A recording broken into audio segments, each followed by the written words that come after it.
time for the emergence to begin.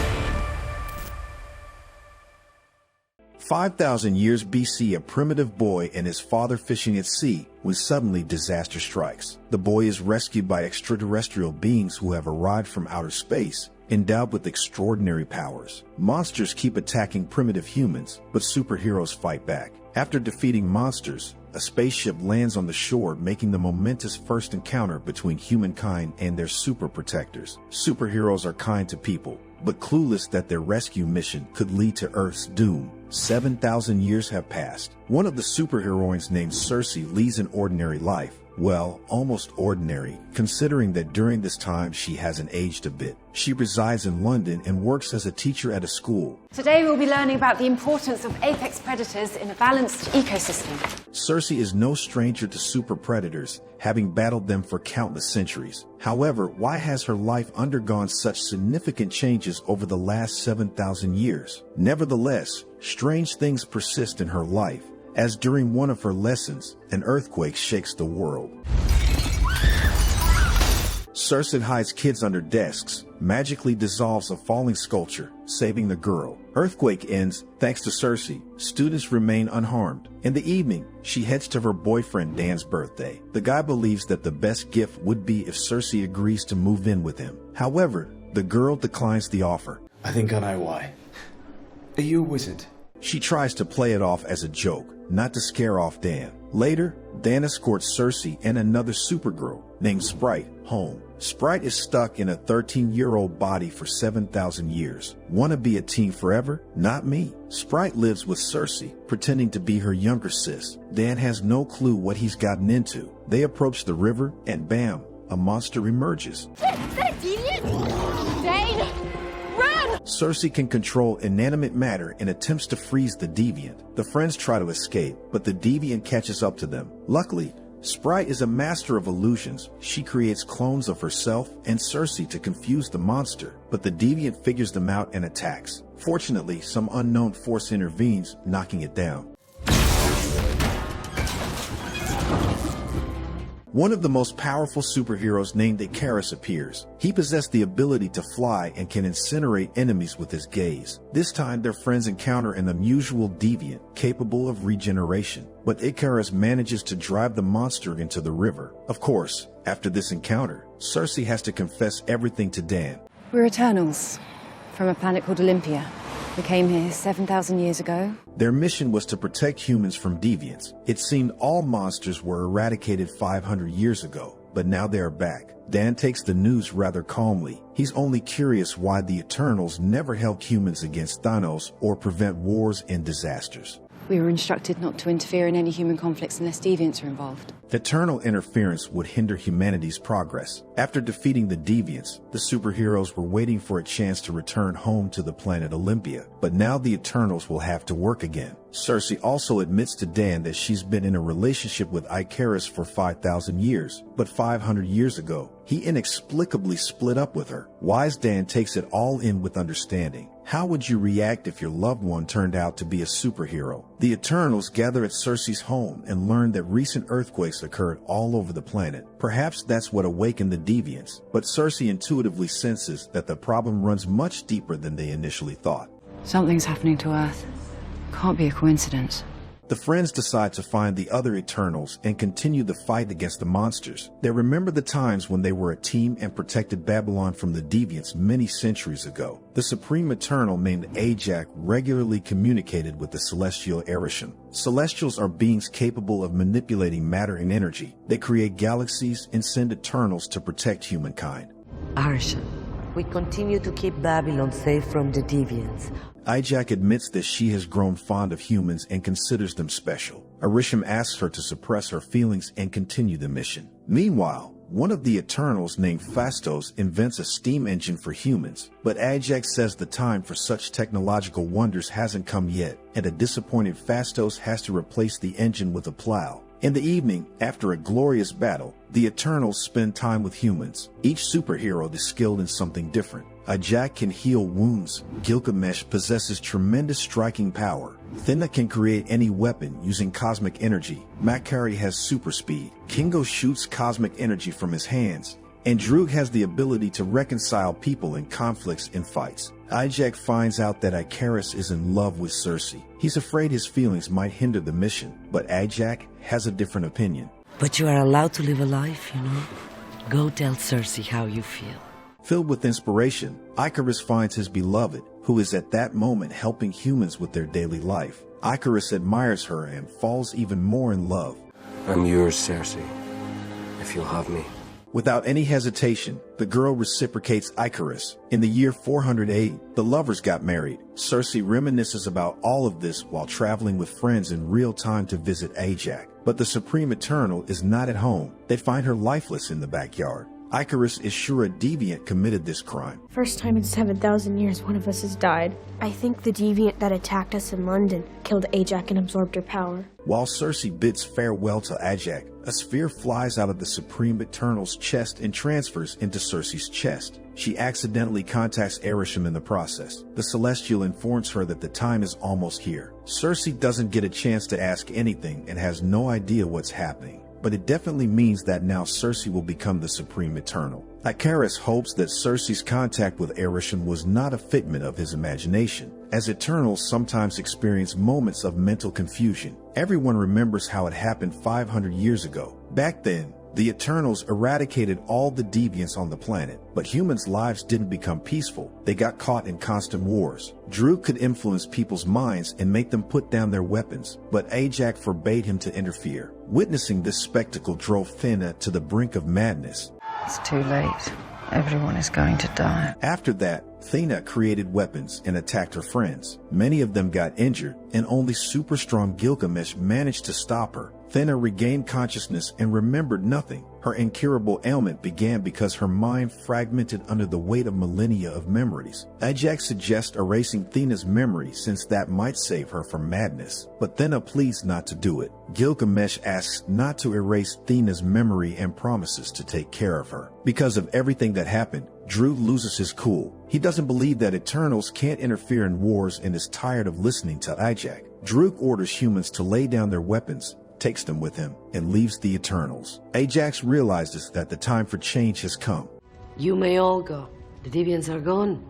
She wants the Eternals to find their purpose in life. Since then and until the present time, Kingo has been making movies in Bollywood. Cersei, Sprite, and Ikaris find him on a film set. Kingo is glad to see his friends but horrified by the return of the deviants and their vengeance against Ajak. He immediately dismisses the film crew and flies with his friends to search for other Eternals. The company arrives in Australia to meet with Gilgamesh and Thena. They too have fallen under a deviance attack. This ordeal once again pushes Thena towards madness, causing her to not recognize her friends and attempt to attack them. However, Sprite creates an illusion that helps Thena remember everything. While their friends sit at the table, Cersei steps outside and examines Thena's drawings. In the throes of her madness, Thena seems to recall a time when she lived on a planet with sentient beings, and once she was torn apart by earthquakes. Few realizes that Thena's memories are genuine. We had an unprecedented global earthquake 3 days ago. Cersei ponders this revelation deeply and unexpectedly establishes a connection with Arishem. Arishem reveals that the true mission of the Eternals is not to protect humans. Many millennia ago, Arishem planted the embryo of a new celestial named Tiamat in the Earth's core. To facilitate its development, Tiamat required the energy generated by sentient beings. However, the deviants hindered human progress, preventing them from producing this energy. The Eternals were sent to Earth to address this issue. Now the conditions on the planet are most favorable for the emergence of the new celestial. It is time for the emergence to begin.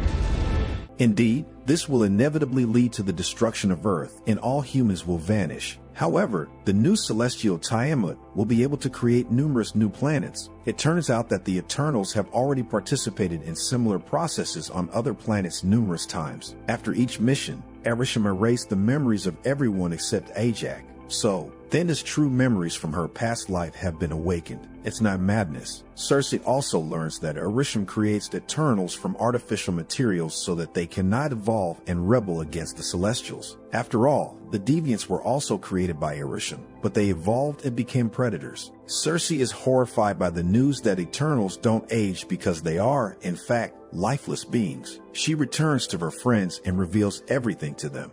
So you're saying we're basically fancy robots, and our past memories are stored somewhere in space? Everyone is shocked by these revelations. Cersei continues, opposing the awakening of the celestial Tiamat and the destruction of Earth. Sacrificing lives for the greater good has always turned out to be a mistake. Many of them support her and decide to find Drew to figure out things together. However, Drew is not particularly enthusiastic about their ideas. I've just been told I've been sent on a suicide mission for the past 7,000 years, and that my entire existence is a lie. The mood among the others is also somber. Thinna doesn't believe she can fight again. Sprite has been in love with Ikaris all her life, but can't be with him because Arishem created her as an eternal teenager. Ikaris himself is worried that he won't be able to protect Cersei when Arishem finds out that she rebelled against his plan for awakening. Despite everything, Ikaris still loves Cersei and begins to explain why he left her, but then they are suddenly attacked by a deviant. Other monsters appear, and the Eternals must engage them in battle. While Kingo and Ikaris destroy the deviants with cosmic energy, Cersei protects the people from the village, ensuring their safety. Gilgamesh joins his friends in the fight, and in his absence, Thinna's mental state deteriorates further. He has to calm her down before they continue the battle. Stay here. Say it. Stay. Ikaris rushes to save the people at the camp from the deviants, and Gilgamesh takes on the most powerful of them. One of the monsters almost defeats Ikaris, but Cersei manages to distract the deviant in time and falls into the water with it. There, Cersei unknowingly turns the deviant into a tree. She doesn't yet realize how this new superpower will help her in the future. During the fight, Gilgamesh gets distracted by Thinna, and the scariest deviant attacks him from behind, draining his energy. As a result, the monster transforms, gains the ability to speak, and becomes human-like. He learns the entire truth about the awakening of the Celestial and the mission of the Eternals. I will kill you all for what you have done to my kind. With these threats, the deviant leaves. Thinna tearfully bids farewell to Gilgamesh, and the others also mourn him. Druid is almost willing to help his friends stop the awakening of the Celestial, but he can't do it without the genius inventor, Phastos. They need to find him and convince him to save Earth. However, Phastos became disillusioned with humanity back in 1945 after the tragedy in Hiroshima. He felt guilty for contributing to technological progress at that time. Now, though, Phastos has found a loving family. He adores his little son and doesn't want to embark on heroics again. So our mission was never to make a peaceful or harmonious world, but to increase the population at all costs. But Phastos' spouse persuades him that saving the planet is necessary to give their little son a chance at life. Phastos bids farewell to his family and joins the Eternals in the Iraqi desert, where their spaceship is hidden. They are welcomed by Makari, who is ready to act. Phastos plans to create special bracelets for the Eternals to store energy. With the help of another of his inventions, the Yuli Mind, the Eternals will transfer all their energy to Drew, and he will influence the Celestial Tiamat, convincing him that it's too early to awaken. This way, they can buy some time and relocate humans to another planet. However, not everyone likes the idea of going against Arishem. Ikaris goes off alone to think and recalls his meeting with Ajax 6 days ago when she was still alive. Both Ajax and Ikaris were the only ones who knew about the imminent awakening of the Celestial. How long do we have? 7 days.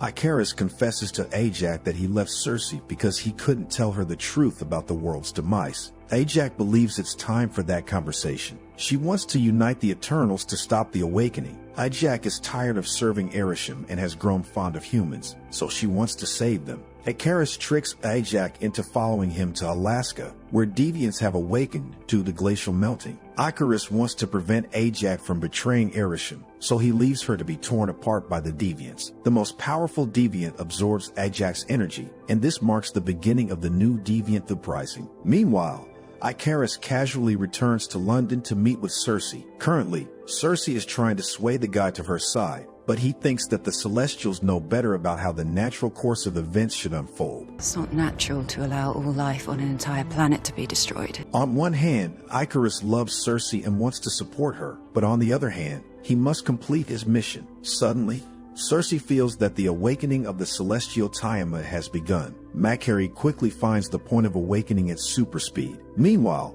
Ikaris decides to go against his friends. He confesses that he has known the truth for a long time, eliminated Ajax, and awakened the deviants. His friends can't forgive him. You are so Pathetic! I'm an Eternal, Fastos. Ikaris leaves, and Sprite, who is in love with him, follows him. Kingo also leaves, not believing in the victory of the remaining Eternals. Cersei feels disheartened, not wanting to be the leader anymore, but Thena supports her and believes that she is the one who should save the humans. Meanwhile, Fastos comes up with a plan to strengthen the connection between the Eternals. He extracts a sphere for contacting Erisham from Cersei's chest and turns it into super powerful bracelets. The operation begins. While Thena distracts Ikaris on the ship, the rest arrive at the place of Tiamat's awakening. It's time to put a god to sleep. The Eternals activate the bracelets and merge into a single energy stream. Droog empowers it with his superpower and directs it towards Tiamat, ordering him not to awaken, but Ikaris finds his friends and tries to stop Droog. Then he provokes a crash of the ship, and only by a miracle, Makari manages to save the others. Afterward, Makari goes after Ikaris, seeking once revenge for Droog. Meanwhile, the others watch the volcano eruption, where Tiamat is about to appear. Cersei realizes that only she can stop the awakening. Meanwhile, her friends promise to take responsibility for Ikaris. At that moment, a huge deviant emerges from the sea, battling against all the Eternals. When the friends defeat him, Fastos manages to temporarily incapacitate Ikaris, so he won't interfere with Cersei. Cersei herself approaches the volcano when suddenly she hears the voice of Ajax. You're not powerful enough to do this. And you won't. You're not a killer. But it was just an illusion Sprite. The real Sprite sneaks up behind Cersei and stabs her in the back with a knife. She has always envied Cersei because she lives in an adult body, and out of jealousy, Sprite is willing to destroy the whole world. But her plan is disrupted by Droog, and Cersei continues her path. Meanwhile, Thena manages to defeat the last deviant, helped by her memories of Gilgamesh and her love for him. The awakening of Tiamat is still ongoing, and his enormous body breaks the ocean floor and emerges on the surface. If Cersei doesn't act, the earth will be doomed. Suddenly, she feels an incredible power in her hands and starts freezing the ground. Ikaris flies to her and looks into her eyes. In that moment, he remembers all the happiness and love they shared. Ikaris is overwhelmed with pain, realizing that he tried to stop the woman he loves from saving humanity. Cersei manages to stop the awakening of Tiamat at the moment when Earth was about to be destroyed. Ikaris cries and apologizes for all the evil he has done. I'm sorry. I know.